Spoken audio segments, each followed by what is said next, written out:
예수님은 십자가에 죽으신 지 3일 만에 사망의 권세를 깨뜨리시고 부활하셨습니다. 그래서 죽음을 이기시고 부활하신 예수님께서 우리의 삶에 주인으로 오심으로 인하여서 부활의 기쁨과 은혜, 그리고 부활의 생명과 축복이 우리에게 충만하게 임하게 된 것입니다. 예수님만이 유일한 우리의 희망이 되시고, 예수님만이 우리의 기쁨이 되시고, 우리의 모든 것이 되시기 때문에 그렇습니다.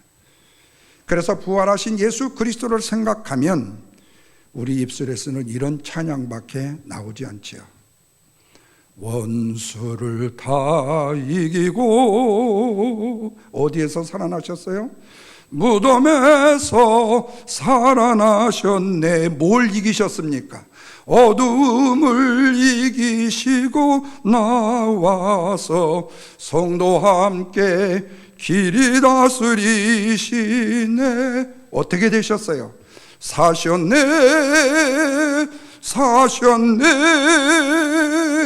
예수 다시 사셨네.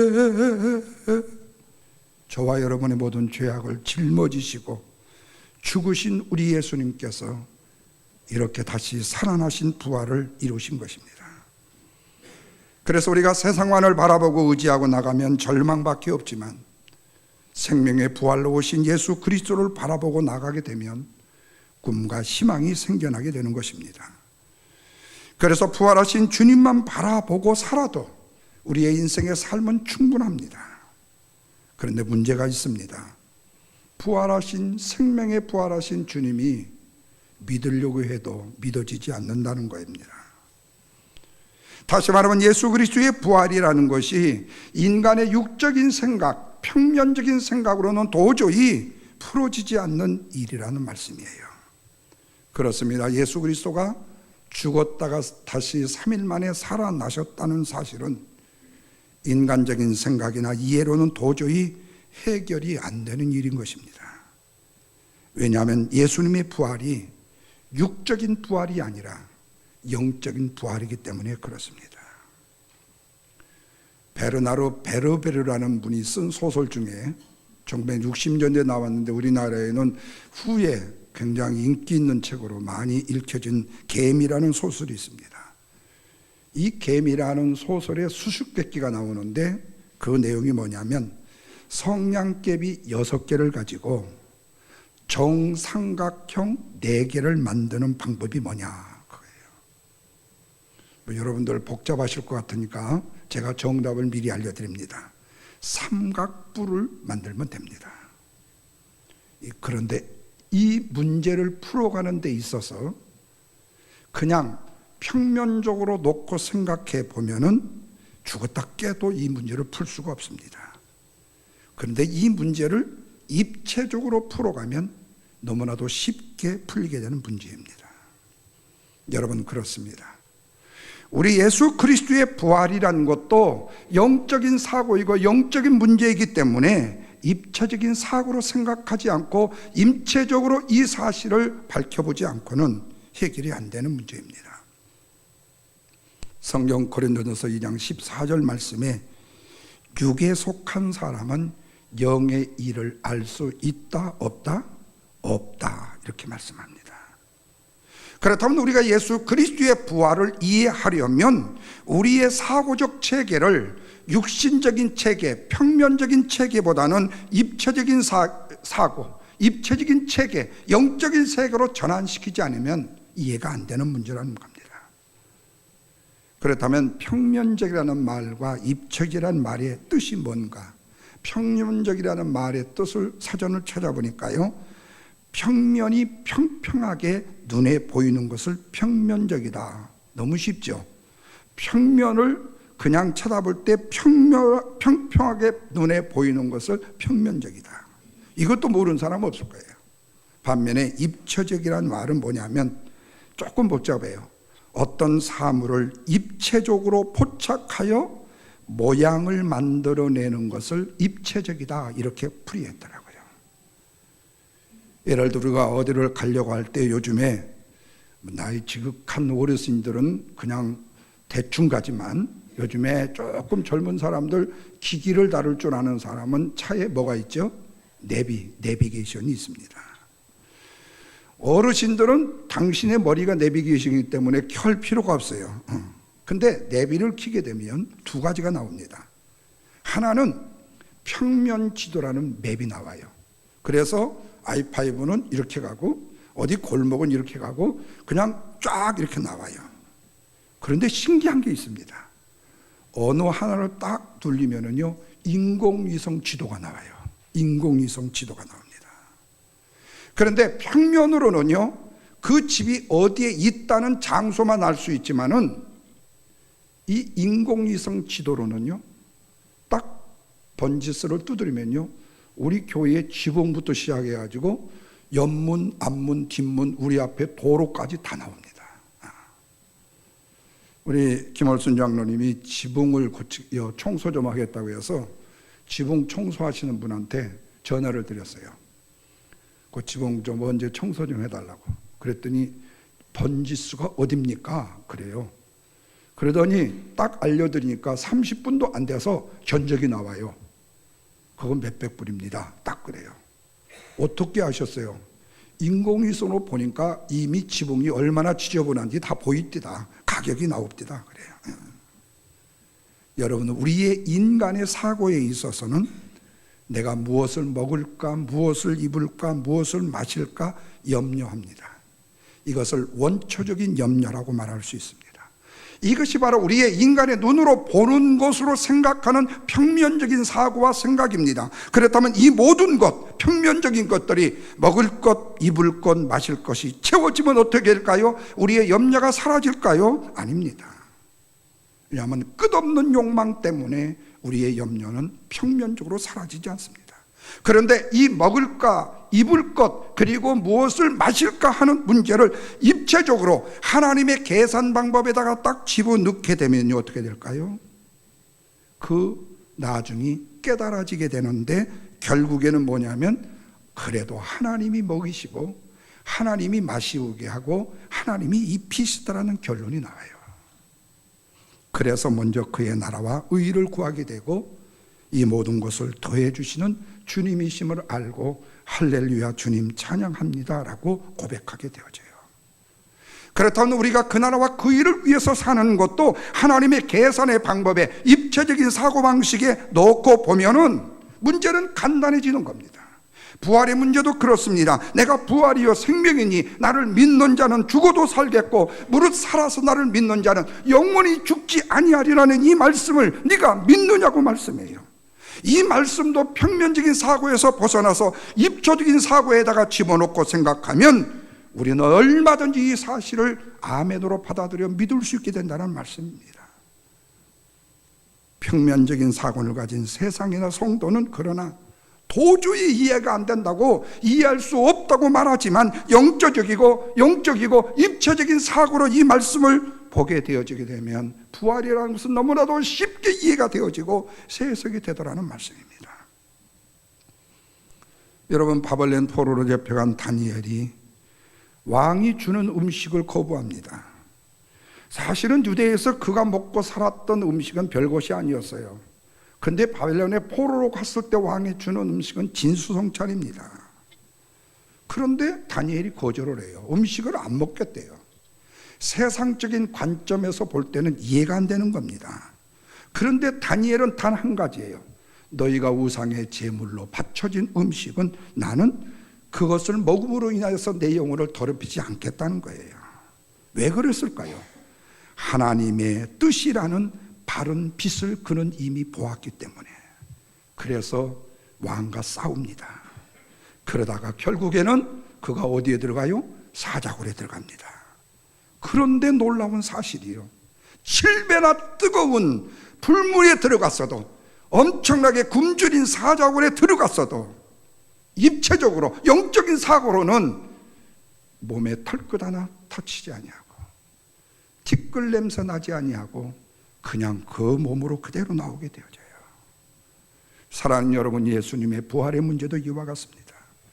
나를 믿는 자는 죽어도 살겠고 죽으면 죽는 거지 어떻게 다시 살 수 있느냐고 평면적인 사고로 생각하면 도저히 이해가 안 되는 일이지만, 더 가가는 것이 뭐냐면 무릇 살아서 나를 믿는 자는 영원히 죽지 아니라고 하는데, 사람이 죽는 것은 정한 이치인데 세상에 누구라고 이 죽음의 이치를 바꿀 수 있겠느냐는 거예요. 평면적으로는 도저히 이해가 안 됩니다. 그런데 입체적으로 보면 이게 이해가 되더라는 거예요. 여러분, 우리가 잘 아는 요셉이라는 사람 보십시오. 어려서부터 꿈쟁이였습니다. 그 꿈 때문에 그가 형들의 미움을 샀습니다. 그러다가 급기야는 그 미움의 징후로 말미암아서 애굽의 장사꾼에게 노예로 팔려가는 노예 신세가 되어서 보디발 장군의 노예가 되었습니다. 한마디로 거기까지는 요셉의 꿈은요, 평면적인 개꿈에 불과했어요. 그런데 여러분, 그 달라진 인생이 있었습니다. 요셉이 노예가 되었을 때, 그리고 그 노예로서의 성실한 삶을 담당할 때에 그의 삶이 영적이고 입체적인 꿈으로 바꿔지게 되어져요. 그가 어려서 가졌던 꿈은요, 자기의 11 형제들이 자기에게 절을 하는 겁니다. 그리고 해와 달, 어머니와 아버지까지도 자기에게 절하는 겁니다.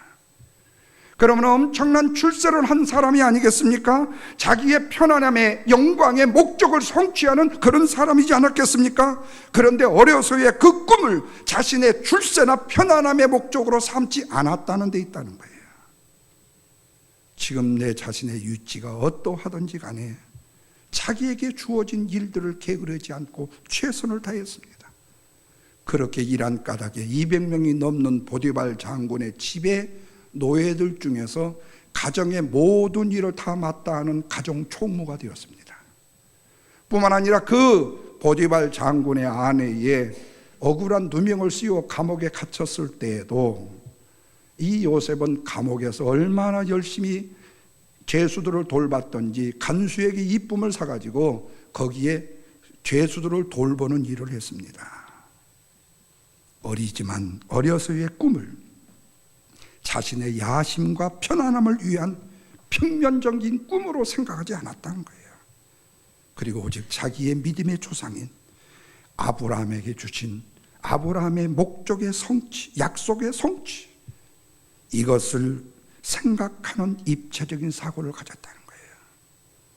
그래서 그는 사람에 의해서 흔들리지 않았습니다. 환경에 의해서 좌우되지 않았습니다. 그 누가 핍박을 하고 그 누가 나에게 어려움을 주고 고난을 준다 할지라도 영적인 사고에 살면서 한치도 벗어남이 없이 평면적인 사고를 버렸다는 거예요. 그래서 자신에게 어려서 주어졌던 하나님의 꿈을요, 창세기 15장에 말씀하신 자손의 축복을 말씀하신 것으로 확실히 믿고 그는 그 믿음대로 삶을 살았어요. 그 증거가 되는 말씀이 창세기 15장 13절입니다. 이런 말씀이에요. 너희가 이방의 객이 되었다가 400년 후에 돌아온다라는 약속의 말씀입니다. 요셉은 비록 애굽 땅에 지금 노예로 있지만 이 약속이 그대로 이루어질 것을 믿었다는 거예요. 그런데 그가 억울한 누명을 쓰고 감옥에 갇혀서 그 왕의 술 맡던 관원장과 떡 맡던 관원장의 꿈을 해몽해 주다가 결국에는 술 맡던 관원장은 목이 죽었고 떡 맡던 관원장은 다시 복직이 됐는데 그 왕이 또 꿈에 시달려요. 그래서 여차지차에서 그 신하가 요셉이라는 히브리 청년이 감옥에 있는데 그 청년이 내 꿈을 기가 막히게 맞췄습니다. 그리고 상대의 꿈을 너무 맞췄습니다. 그러니 그에게 꿈 해몽을 한번 맡겨보시죠. 그래서 7년 흉년과 7년 풍년의 이야기의 꿈을 요셉이 해몽하게 돼서 결국 요셉은 애굽의 뭐가 되죠? 경제 부총리가 되어지게 됩니다. 그리고 이후에 7년 흉년이 있을 때 형들이 양식을 사러 왔다가 포로로 잡혀가지고 결국에는 아버지 야곱을 고센 땅으로 불러들이는 400년의 역사가 바로 이스라엘 민족 믿음의 조상 아브라함의 족속의 민족의 역사가 여기서 시작이 되어져요. 사랑하는 성도 여러분, 여기서의 교훈이 뭡니까? 하나님의 약속의 성취에 쓰임받는 게 우리가 인생을 너무나도 잘 사는 길이라는 말씀입니다. 이러기 위해서는 우리에게 어떤 비전이 있든 간에 내 자신의 욕심을 위해서라고라는 평면적으로 생각하기보다는 하나님의 영광을 위해서 영적이고 입체적으로 생각해야 된다는 말씀입니다. 안 된다, 할 수 없다, 나는 못한다가 아니라 하나님이 우리에게 어떤 일을 맡기시든 어떤 일을 우리에게 영적으로 주시든 간에 우리는 기쁨과 감사함으로 그 일들을 감당할 때에 내가 감당하는 일이 10불의 손해가 날 것 같지만 100불의 유익을 얻을 수 있고요. 이렇게 또 계산을 해야 잘 알아들으시니까, 어쨌든 하나님은 우리에게 그보다도 엄청난 것으로 보상하신다는 말씀이에요. 그런데 정말 요셉은요, 평면적인 생각을요, 자신의 흥망성쇠에다가 관심으로 두었던 것이 아니고 영적이고 입체적으로 자신을 통해서 이루실 하나님의 약속의 성취에다가 관심을 가지고 있었어요. 이렇게 하나님의 뜻에 맞는 움직이는 인생, 바로 이 사람이 입체적인 인생을 살아가는 성도의 삶의 모습인 것입니다. 그렇다면 오늘 부활주일에 우리가 꼭 품어야 될 영적이며 입체적인 사고는 과연 무엇인가? 그것은 우리의 죄를 위해서 십자가를 지시고 부활하신 예수 그리스도께서 우리의 생명의 근원이 되신 분이라는 사실을 내가 믿는 거예요. 그래서 예수님은 본문 25절과 26절 말씀에서 나는 부활이요 생명이니 나를 믿는 자는 죽어도 살겠고 무릇 살아서 믿는 자는 영원히 죽지 아니하리라로 끝나는 것이 아니라 이것을 너희가 믿느냐고, 믿기만 하면 영생을 얻는다고 말씀합니다. 이 사실을 육적으로 믿기보다는 영적으로 입체적으로 믿느냐고 묻고 계시는 거예요. 여러분, 우리가 알다시피 성경 전체의 요절을 한 절로 요약하라면 어디를 꼽을 수 있죠? 요한복음 3장 16절입니다. 다 같이 한번 암송하십시다. 시작. 하나님이 세상을 이처럼 사랑하사 독생자를 주셨으니 이는 저를 믿는 자마다 멸망치 않고 뭐를 누리나고요? 영생을 얻게 하려 하심이라. 그렇습니다. 믿기만 하면 우리는 구원을 받고 믿기만 하면 우리는 영생을 얻게 된다고 말씀해요. 내가 지금 어떤 모습으로 나왔다 할지라도 믿기만 하면 구원을 받아 영생에 이르게 되고, 오늘 우리의 호흡이 멈춘다 할지라도 영원한 천국에서 주님을 찬양하며 살아가게 되는 영적인 풍요로운 믿음의 복된 성도의 삶을 살아간다. 그래서 예수님이 죄와 사막의 권세를 깨뜨리시고 부활의 생명으로 나타나게 되셨다는 말씀입니다. 우리가 이 사실에서 꼭 기억해야 될 것이 있습니다. 그것은 부활절이라는 날이 매년 다가오는 절기가 아니라는 겁니다. 부활절은 예수님이 실제로 살아나신 날이고, 살아나신 예수님이 우리의 마음 가운데 부활의 생명과 은혜를 새롭게 깨닫게 주시는 날인 것을 잊지 말자는 말씀입니다. 그러기에 오늘 우리의 1년 365일은 날마다 부활절이 되어야 하는 것입니다. 그래서 초대교회 역사에 연구를 했던 필립 샤프 교수라는 분이 예수님의 위대함에 대해서 이렇게 고백한 내용을 봤어요. 나사렛 예수는 돈 한 푼이 없이, 무기 하나 없이 저 알렉산더나 시저나 모하메드나 그리고 나폴레옹보다도 훨씬 더 많은 사람을 정복했다. 그렇다고 학문이 있었던 것도 아니고 지식이 있었던 것도 아닌데 그는 어떤 철인이나 학자들을 동원한 보다도 훨씬 더 많은 빛을 땅과 하늘에 비추었다. 그는 어떤 학파로부터도 배운 바이 없어도 유창한 언변 전무후무한 생명의 언어를 말씀하셨으며 그 어떤 웅변가도 시인도 감히 끼칠 수 없는 지대한 영향력을 남기셨다. 그리고 당신은 단 한 줄의 글을 쓰지도 않았음에도 불구하고 그를 인용한 수많은 글들이 쏟아져 나오게 됐고, 고대와 현대를 통틀어 그 어떤 위인들도 할 수 없을 정도로 다양한 주제, 컨택트를 제공했다고 기록을 했어요. 이 필립 사프 교수가 어떻게 예수님을 보았기에 이런 결정이 나왔을까요? 평면적으로요? 아니요, 입체적으로 보았기 때문에요.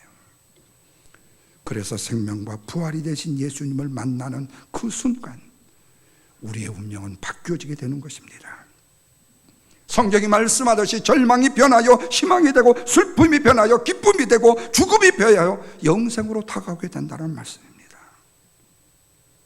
그럼에도 3년 6개월을 주님과 동고동락을 했던 제자들, 우리 예수님을 평면적으로만 보고 먹고 살았기 때문에 예수님이 십자가에 돌아가실 때 단 한 명도 남기지 않고 모두 다 36개 주력량을 쳐버리고 말았어요. 그런데 그들이 숨어 있다가 부활하신 예수님을 만난 다음에 그들이 주님의 은혜를 체험하고 난 다음에는 어떻게 됐습니까? 오순절에 성령 충만함을 받고 난 이후부터 부활하신 예수 그리스도를 만방에 전하는 증인으로 삶을 살 뿐 아니라 내 자신의 목숨을 초계처럼 아끼지 아니하고 주의 복음을 전했던 거예요. 바로 제자의 3년 6개월은 평면적인 예수와의 동거였지만 남은 부활 이후의 오순절 성령 이후의 역사는 평면적인 주님에서 입체적인 주님으로 보게 되는 영적인 시야가 열렸기 때문이었습니다. 그래서 내가 주님의 그 귀한 은혜를 전하다가 이 복음을 전하다가 죽어도 나는 다시 살아서 저 천국의 주님과 함께 거하게 될 것이라는 굳건한 믿음의 반석 위에 서게 됐다는 말씀입니다. 그래서 많은 주님의 백성들이 이 복음을 전하다가 순교의 피를 흘리게 됐던 거예요. 오늘 바로 우리가 주님의 제자로서의, 주님의 사명자로서의, 주님의 거룩한 교회의 직분자로 설 수 있었던 것도 바로 이 이유입니다. 사랑하는 성도 여러분, 여러분이 지금 현재 어떤 문제 가운데 있으시거나 절망 가운데 있으시다 할지라도요, 이 부활의 예수님을 입체적으로 만나고 입체적으로 바라보시기를 바랍니다. 그리하면 외로움과 슬픔과 좌절과 낙심 속에서 지금 내 마음이 절망에 있다 손치더라도 주님을 만나면 새로운 꿈과 희망을 얻을 수 있음을 믿으시면 아멘 하시길 바랍니다. 부활의 주님은 사랑과 위로의 주님이시기 때문에, 그래서 사랑하는 오라버니를 잃고 슬피 울고 있는 마르다 마리아를 보시면서 주님의 그 마음이 슬프셨듯이 부활하신 예수님은 우리가 괴로워하고 우리가 슬퍼했을 때 내 옆에 오셔서 나를 위로하시고 나에게 힘을 주시는 위로의 주님이십니다. 내가 슬퍼할 때 같이 슬퍼해 주시고, 우리가 아파할 때 같이 아파해 주시고, 우리가 눈물을 흘릴 때 같이 눈물을 흘려주시는 주님, 궁극적으로 우리의 삶 가운데 모든 문제를 해결해 주시고 우리의 눈에서 눈물을 닦아주시는 참으로 좋으신 부활의 주님. 성경 독특한 창세기 36장에 보면요, 에서라는 사람은 아브라함의 족속으로 믿음의 조상으로 후에 가지를 못한데도 불구하고요, 에서의 족보를 창세기 36장에서 아주 휘황찬란하게 한 장 전체를 기록을 했어요. 분명히 하나님의 약속의 밖의 사람인데도 불구하고 이들이 얼마나 엄청나게 잘 살았는지를, 훌륭하게 살았는지를 보여주기 위해서였어요. 에서의 아들은 5명은 승승장구합니다. 비록 산악지대를 정복에 살고 있지만 오늘날로 말하면 굉장히 럭셔리한 인생을 삽니다. 그 족속에서 왕이 나옵니다. 심지어는 사막에다가 온천을 개발해가지고 떼부자가 되어집니다. 그런데 에서는 평면적으로 살았습니다. 왜? 배부르는 것이 목적이기 때문에 수단과 방법을 가리지 않고 자기의 목적을 이룰 수 있을 뿐이었어요. 그래서 언젠가 그는 순간의 배고픔을 참지 못해서 장자권을 팥죽 한 그릇에 기꺼이 팔아버리잖아요. 왜 그래요? 인생을 육적으로 평면적으로 보았기 때문에 그렇습니다. 그런데 여러분, 약속의 자손이라는 이삭, 야곱의 후예를 보십시오. 너무나도 파란만장합니다. 자녀들이 살인을 저지릅니다. 딸은 성폭행을 당합니다. 심지어는 며느리와 자식을 낳는 아들도 있습니다. 다른 아들은 계모와 이상한 짓도 합니다. 친동생을 노예로 팔아먹는 일까지 합니다. 맨날 배고프고 힘든 기근에 시달립니다. 이렇게 무너지고 막 가는 사람들의 인생 같지만 놀라운 사실이 뭔 줄 아세요? 이들은 하나님의 뜻에 따라 움직이고 있다는 말씀입니다. 다시 말하면 하나님의 거대한 역사를 이루는 인생 가운데 쓰임받는 인생들로 살았다는 삶이에요. 비록 힘들고 어려웠지만 에서처럼 부귀영화를 누리지 못했지만 인간적으로는 이렇게 파란만장했지만 그들의 일생 후예를 보면 입체적으로 삶을 살았다는 말씀입니다. 여러분, 목적이 이끄는 삶이라는, 목적이 이끄는 교회를 쓰신, 아주 그래서 세계적으로 엄청난 센세이션을 일으켰던 이 캘리포니아의 닉 위런 목사님이 있죠. 세들백 교회예요.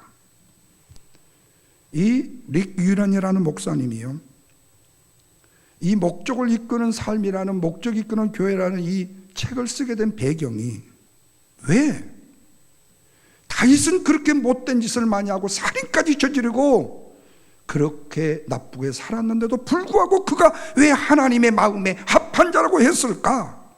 이것을 성경을 뒤져서 찾기 시작했어요. 그 근거를 사도행전 13장 36절에서 찾았어요. 그것이 뭐냐면은 단 한 자리였어요. 다윗은 하나님의 뜻을 따라 섬기다가 어떻게 했다? 죽었다라는 말씀이었어요. 이 말을 다른 말로 해석하니까 다윗은 입체적으로 삶을 살았다는 말씀입니다. 오직 하나님의 목적을 위해서만 살았다는 말씀이에요. 비록 중간에 범죄하고 실수를 범했다 할지라도 그 중심은 육체적인 욕망이라는 목적이 아닌 하나님의 목적이라는 입체적인 사고로 인생을 살았다는 거예요. 그렇다면 사랑하는 성도 여러분, 오늘 부활절을 맞으면서 저와 여러분들의 생각은 어떻습니까? 비록 우리가 하나님의 거룩하신 뜻에 다 온전하지 못한다 할지라도 오늘 우리의 생각이 영적인가, 육체적인가, 아니면 입체적인가, 평면적인가는 최소한도 한번 진단해 봐야 되지 않겠냐 그 말이에요. 진단 결과가 평면적이라면 이체적으로, 육적이라면 영적으로 다시 체인지하는 부활절의 기회가 되어야 되지 않을까요? 왜냐하면 우리가 하나님의 목적을 위하여 살아야만 되고, 이것이 목적을 위하여 살아갈 때에 하나님께 기쁨이 되고 성도에게 기쁨이 되고 세상을 변화시키는 능력이 되어지기 때문에 부활의 아름다운 영광의 축복이 입체적인 사고로 저와 여러분의 삶이, 인생이, 우리 교회가 변화되는 놀라운 역사가 있기를 주님의 이름으로 축원합니다. 기도하겠습니다.